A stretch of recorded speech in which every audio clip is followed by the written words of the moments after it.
All right, here we go. So we're live on the Millions platform. Special guest Brian McRae. Really appreciate you taking the time. Really excited to have you on, man. Um, First of all, how you doing? How's your day going?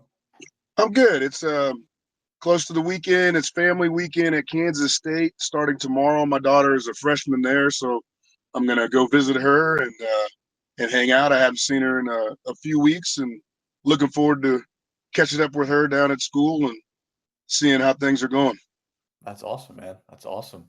So we're gonna get going here. Brian McRae, former Major League Baseball player with the Kansas City Royals, Chicago Cubs, New York Mets, the Rockies, and the Blue Jays. First question for you, Brian. You were a first round pick, son of a Major League Baseball player. What was the biggest adjustment that you had to make once you got to the show? The biggest adjustment was just I was young coming up when I got drafted. I was 17 years old when I got drafted, and playing against older kids in the minor leagues that were a lot more experienced, played more games and things like that. So it took me a little bit longer to develop, and just trying to stay focused on what I needed to do and not worry about how fast other first rounders from that draft were getting to the big leagues. A lot of those guys were college players. They're on the 84 Olympic team.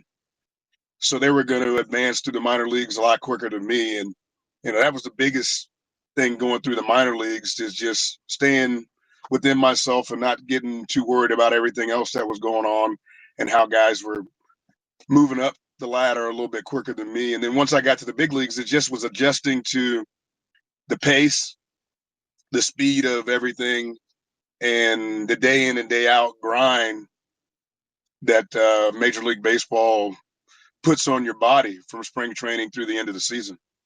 Because we Hmm. play 20 more games or 25 more games in the big leagues than you play in the minor leagues. Yeah, and like you said, you were 17 years old when you played your first professional baseball game in the minor leagues. Was it kind of a was it just something you couldn't believe, or how, like, in terms of the pace and everything like that? Was there a vet that kind of told you, "Hey, man, like, this is very different from high school." What were your expectations kind of going into that game? Well, the good thing about when I signed, I played minor league baseball in my hometown my first year. I grew Mhm. up in Bradenton, Florida. Sarasota, Florida, the next town over was where the Royals had their rookie ball complex. So I was able to play close to home and be around familiar people. I wasn't off somewhere out in the middle of nowhere like a lot of guys are in the minor leagues. So that made the transition a lot smoother. Okay, cool. Yeah. So obviously, your dad, Hal, had a great MLB career. Uh, how did having a father who played and coached in the big leagues shape your approach? And did it make things easier, or like most combinations, father son, we see maybe it adds a little bit more pressure? It was a little bit of everything across the spectrum. I was around Major Mhm. League Baseball players at a young age. So I saw how they prepared. I saw the day in and day out work that they put in, and then the results of that work because I was a ball boy, bat boy. I was around the clubhouse all the time. So those things definitely helped me shape my work ethic because these guys were the best at their position, the best of their business, and they still guys got there early, put in extra work, stayed late, did a lot of things. They put a lot of time and effort into their craft, and that made me appreciate how hard it is to get to that level. Um, and then with your dad being a major leaguer and you're trying to follow his footsteps, you're always going to get criticism that you're able to do something and getting recognized because of your father and what he did. And I was a football player in high school more so than I was a baseball player. And I think I gravitated in high school to football because I was being judged on my own merit more as a football player than I Mhm. was as a high school baseball player. And that made me feel good as far as I was making a name for myself and getting scholarship offers playing football, not because of what my dad did on the baseball field and what he had done through his career. So it's a double-edged sword, but I would Yeah. have not wanted to have it any other way. I mean, it's frustrating at times, or it was frustrating at times. But I think as I got older and more developed, and then I was a good player, regardless of who my father was. And it's just like anything else. It's surrounding yourself with people, making connections, contacts, things of that nature. My name might have gotten me on some draft list and people come out and see me a little bit more than somebody else. But my play was what allowed me to get drafted and then have the career that I did. You don't have a 10-year career in the big leagues just because your name. Hmm. Absolutely. So when the MLB draft came around, was how hard was it to forego the football dreams? And like, have you ever thought about like, hey, like what if I picked football? How It would wasn't things be hard at different? all No. because I was a first round pick. I was going to get first round pick money. I didn't particularly want to go to school at that time and play football if I had other options. Hmm. I had no thoughts in my mind of being a professional football player. The easiest route for me, if I was going to be pro and something, was going to be baseball. I was just going to play football in college just to play football in college because I got a scholarship offer. But I never thought that I was going to go on to have a career after college in football. So for me, it wasn't a hard decision. I was a first round pick. They give first round picks a good shot to get into the big leagues. I figured in the 4 or 5 years in the minor leagues, I'd be closer to getting to the big leagues than I would be if I went to college and tried to play baseball and football. Also, if things didn't work out in football or baseball, I could always go back to college and Hmm. play college football, and I'd be a lot more mature and more like developed and all that I'd be 22 starting off as a freshman as opposed to 17. Right. So there were all kind of advantages. If baseball didn't work, I could still go back and play college football if I wanted to. Hmm. So obviously, like when you're going through the minors, you have the mindset of, you know what, like yes, school's in the back of my mind, but like we're gonna make this work. Was there ever a moment or a stretch of a little bit of time where you were like, you know what, I might have to go back to school? Were the struggles ever there? What was that like when things really weren't working out? Yeah, the first few years were decent, and then I struggled my third or fourth year in the minor leagues, and you have some doubts that creep into your mind when you see other players at your position that are playing better and getting moved up or and things like that. So you do have some doubts, but I figured that I was young when I came in, so I had a little bit more time, and I could see some things that were clicking. They just weren't showing up stat wise, but I felt I was getting better. And once it got there, and I got it, that at 19, 20, I saw some changes. I saw some things that were getting better, and I felt better. And I was Hmm. just hoping that sooner than later that some of those things would transfer to the games. And I spent 3 years at Double A, and in my last year there at Double A, things started to finally click, and that was when I was able to do enough to be promoted. Yeah, and speaking of getting promoted, talk a little bit about your major league debut. 2 for 4 with a triple. Obviously, teammates with George Brett. Like, just talk about kind of the anticipation and what it was really like when you stepped out onto the field for the first time. Well, that day was surreal. I was in Huntsville, Alabama.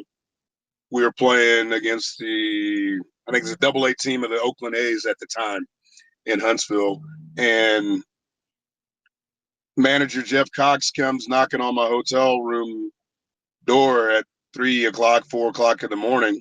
I thought he was just joking with guys, and he said, "Get your stuff, and you're going to Kansas City." And just like that. And I was like, well, how do what's going on? And he's like, hey, I got somebody coming to get you. They're going to take you to the ballpark. You're going to get your gear. You have a 6 a.m. flight. Connect to Atlanta. You're going to go to Kansas City. And he's like, that's all I know right now. But just get your stuff and go. And that's 1990. Mm-hmm. So no cell phones. Can't get a hold of anybody right away to let them know what's going on because I'm in a rush. I don't get to call anybody, my mom or anybody in the family, let them know what's going on until I'm in the Atlanta airport a little bit later. And I get to Kansas City. My name's in the lineup. It's a whirlwind trying to, get everything, our equipment, and I get there maybe 4 hours, 3 hours before the game. And I thought I was gonna just sit a day or two and then maybe get pitted. I didn't know I was gonna be put right into the lineup. Get in the game. Alex Fernandez was pitching for the White Sox, who I'd played against in the minor leagues, and he's a Florida guy. He went to the University of Miami, so I was familiar with him. Carlton Fisk was a catcher for the White Sox at the time, and I remember him congratulating me on getting called up to the big leagues when I stepped to the plate my first at bat. And before I knew it, I was down 0-2 and thinking, what's going on here. And then I worked my way back in the count, and I was able to get a decent pitch to hit and hit a triple down the line. And as I'm running the bases and sliding into third base, it hit me. It's like I'm a big leaguer. I've arrived, and this is one of the moments that you when you think of your big league career, you're like, my first day, my first hit, my first home run, things like that. And it was a moment that I don't remember a whole lot of that day, Mm-hmm. but I do remember sliding into third base and hearing the roar of the crowd because I'd played or been at that stadium since it opened. My dad got traded in '73. First year that stadium was open, I've been running around that stadium forever. So that was a dream come true. Not only to get called up, but to get a hit in the stadium that I spent the most time in as a kid growing up. Yeah, no, that's unbelievable. And like you said before, you grew up in clubhouses, you have an idea of what goes on and all that, but stepping into the clubhouse, getting out of the car, stepping in the clubhouse for the first time as a big league player, was it exactly what you thought it was going to be like, or in terms of like the welcome from the other players and stuff like that? Was it exactly kind of what you Yeah, thought? it was all what I thought. I was very familiar with that team Mm, from being around, and it was a lot of guys there from the 1985 World Series team. So half that team I knew from a young age, and they embraced me, and that was all. It was never an issue with my teammates as far as anything going on. And then when my dad was coaching or the manager a couple of years later, that was never an issue as far as getting along with my teammates and how they accepted me because I was a part of that organization for so long with my mm. dad playing there and me being a bat boy and being a ball boy and being around that that was probably the best situation for me to come into to break into the big leagues. Mm. And I'm sure there were a bunch of big personalities on the team. Do you have any fun or funny stories from your time early on in your career? Well, the reason why I got called up was because Bo Jackson got hurt. Oh wow, So okay, that that's a was really the big interesting tidbit. Yeah. the big thing there was Bo Jackson went down, separated his shoulder. He was going to be out for a while. I get called up. When Bo is healthy and ready to play again, he didn't want to play center field anymore. And so I slide into center field and Bo plays left field. And without him getting hurt at that time, I might not have gotten called up until later in the year or might not have gotten called up at all. So that allowed me to get my start, and then I played well enough to stick around and earn a starting role. And and be able to come into spring training the next year with, the title of the starting center fielder. And then Bo got hurt in football, and he was out of the picture there. But Bo, George Brett, Hall of Famer, Frank White, who should probably be, in my estimation, a Hall of Famer, was on that team. Bob Boone was on that team. Billy Buckner was on that team when I came up. There were a lot of good names, good baseball men that were on that team when I came up. A lot of veteran guys that were able to help guide me, and guys that I looked up to, and followed their careers, and then getting a chance to be on the same side with them was pretty cool. Mm-hmm. So when I was growing up playing travel ball, high school, I played center field. I'm just curious, what's your approach to the position in terms of going and getting the ball and being aggressive out there? I took it as being a football player.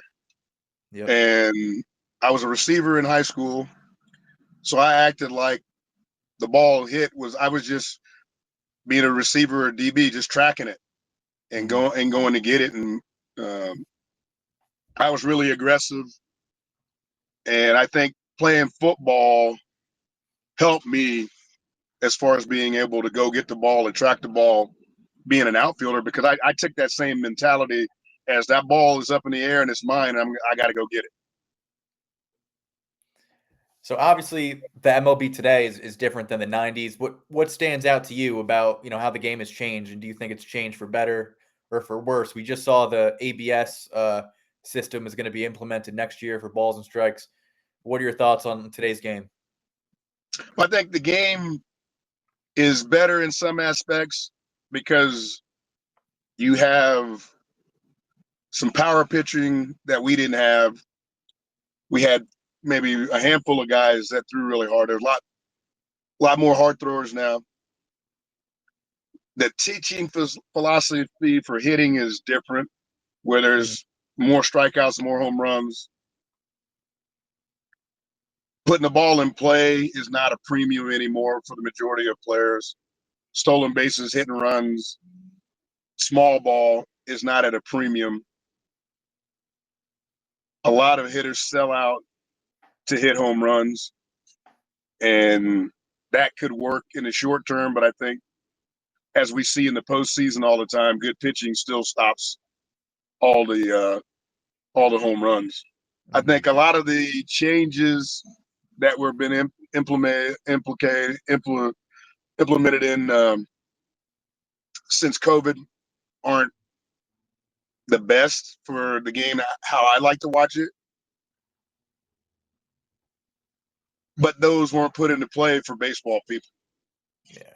A lot of the things that are put in now or have been put in are for the casual person that has short attention span, and they want the games to be shorter and more, things going. I enjoy the pace of baseball game because different games have different pace. Mm-hmm. It's no shot clock, no time clock. You can go to a game that lasts an hour, 45 minutes. You can go to a game that lasts 3 hours. You never know, just depending on how the flow of the game. And I enjoy that aspect of it. But Yeah. the powers that be felt that that's not what the new generation wants, and they want something that's a little bit quicker pace. So they have the time clocks and all those things. I think in turn, automated strike zone may work depending on how they. I think there's 2 challenges are going to come up next year. So how do they use the 2 or 3 challenges? I feel if you want to go that way, you got to go all the way. Yeah, I agree. Yeah, absolutely. I don't want So 2 or 3 challenges a game. I want the strike zone should be what the strike zone is. A ball should be a ball. A strike should be a strike. And we should be able, with technology, real quickly to be able to determine what's a ball and a strike. mhm. And also too, like human error is just that's a part of it. That's been a part of it for as long as the game's been going on.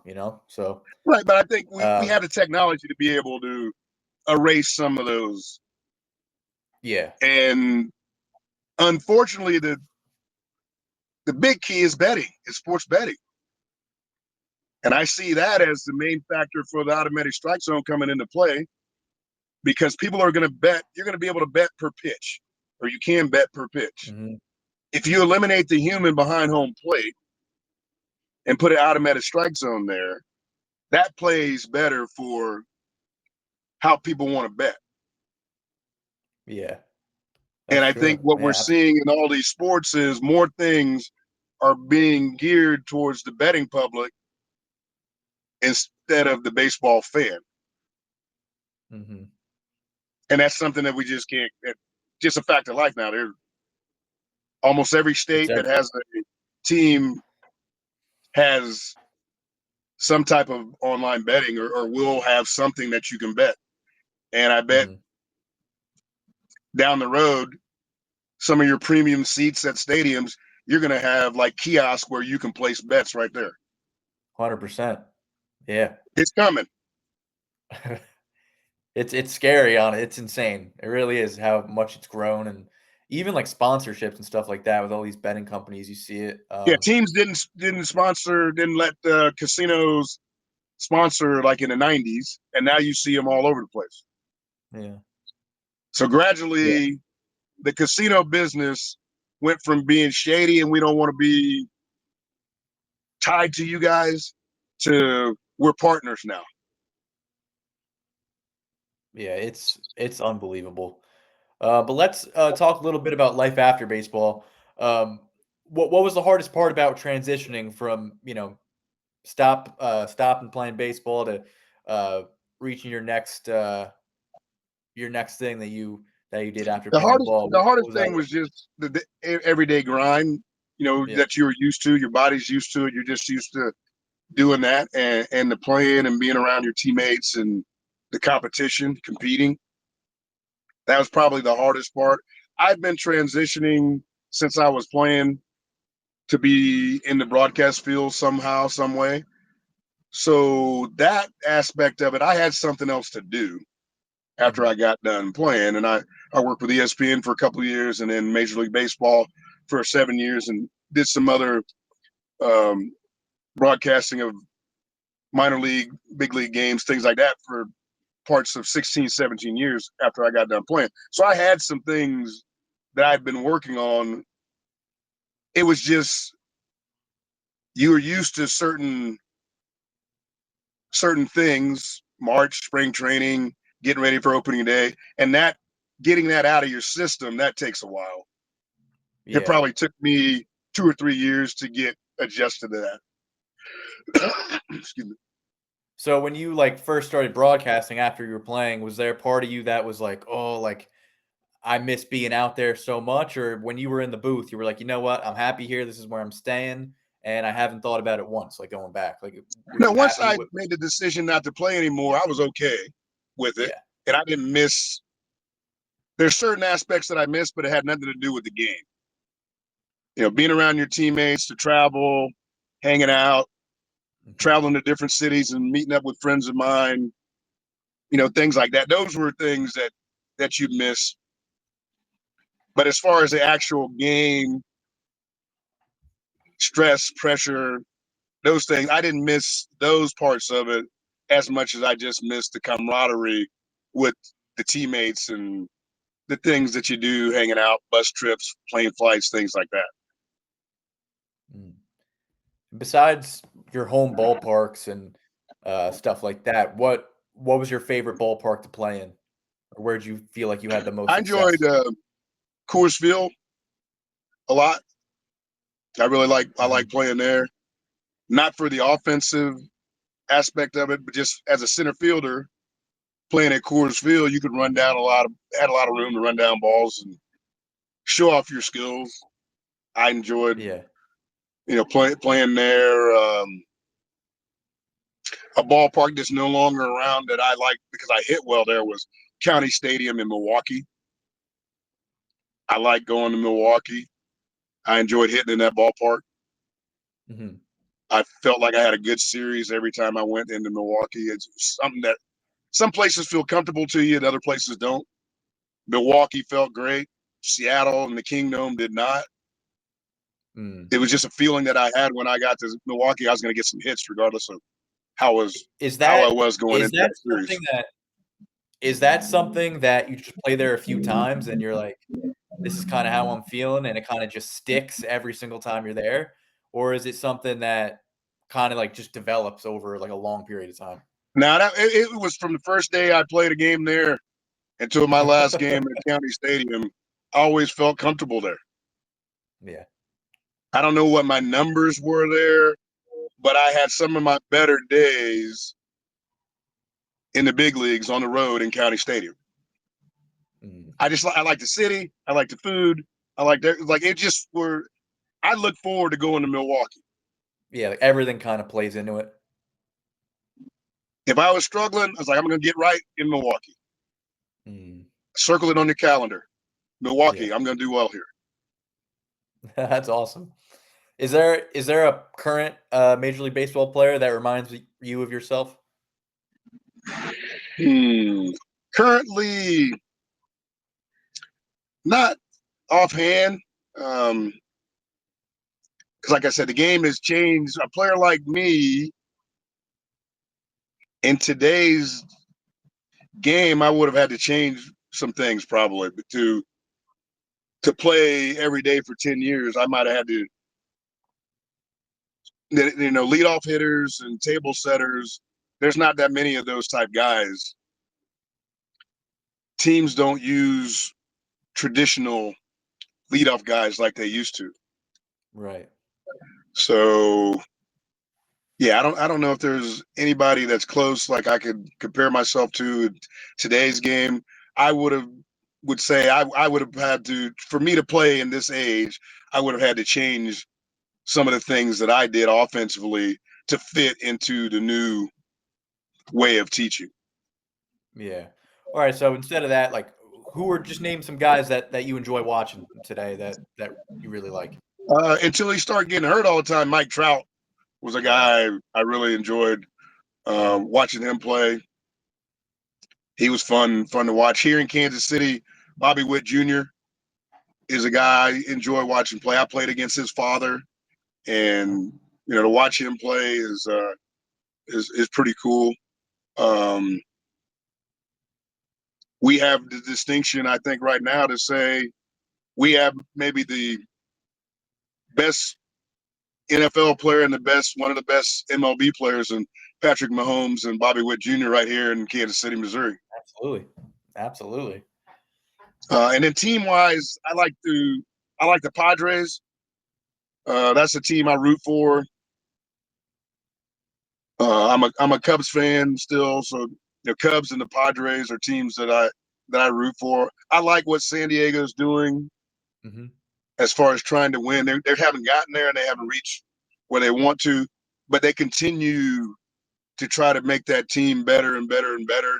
And you got to give them their props for not giving up Yeah. and trying to start over. They built something that they can't break down. The fans are really into it there. They draw real well. They're battling out with the Dodgers, but every year they seem like they try to do some things to tweak that team to get them better. Yep. Absolutely. Commitment to winning too. It's huge, and they have a chance to go back to the postseason this year. Hopefully, they have some more success. So, last question for you, Brian. If you could go back and give rookie Brian McRae some advice, not just about baseball, but about life up until this point, what would you tell him? To enjoy every moment, even the bad ones, because there's a lot of people that don't get to do what you did. So even when you struggle as a big leaguer, you're still a big leaguer. And there's not enough players that have played in Major League Baseball in the history to fill up a small stadium in the big leagues right now. So you're one of a special group of guys, regardless of what kind of career you had. Don't let yourself demean what you did because maybe you didn't win a World Series ring or things like that, you know. So just enjoy it, because out of all the people that have lived on the face of this earth, you are one of a select few that has been able to play in the big leagues.